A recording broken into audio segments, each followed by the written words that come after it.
I was standing on the banks of the Catatumbo River in Venezuela when the group of teenagers turned to me and said, "Everything's gonna be fine. We'll bring the guns." That was when I got worried.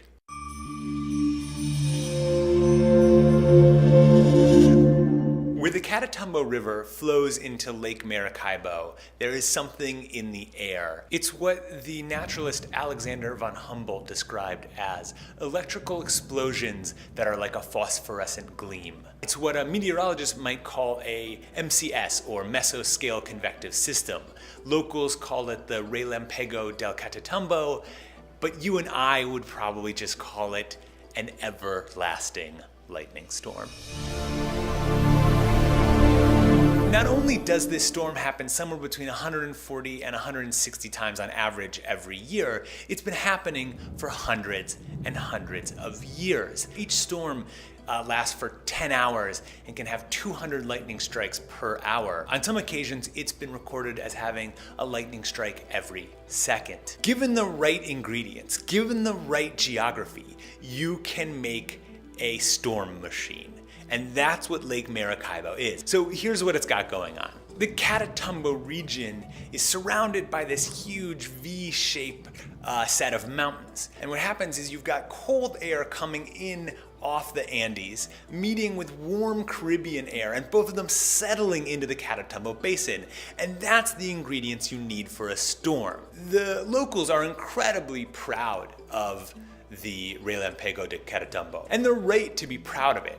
Not once, but twice, the lightning storm has protected the area from attack. In the 1500s, Sir Francis Drake tried to attack the town of Maracaibo and was repelled because his ships were seen via the lightning storm. The same thing happened during the fight for Venezuelan independence when the Spanish were trying to attack. And so they're right to show a certain amount of affection for it. The state of Zulia in Venezuela is also, besides being home to a beautiful lightning storm, a little dicey. The US State Department, among other countries' governments, say don't go there. It's got a bunch of drug traffickers and various gangs of all kinds of stripes. It's a good place to get yourself kidnapped and then ransomed. It took my co-founder Josh and I 15 hours to get to this region of Venezuela. And when we got to Lake Catatumbo to get on the boats to go to the island, the boats weren't there.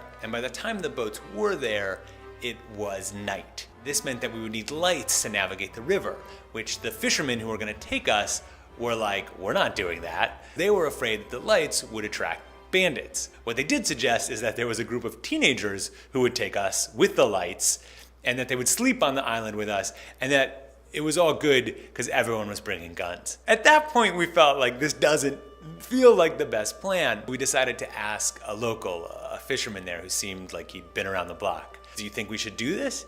And he just looked at us and he shook his head, no. And so we watched the everlasting lightning storm from the shore.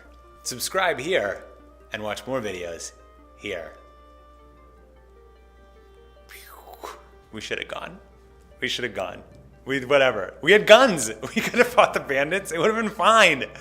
Would have been fine.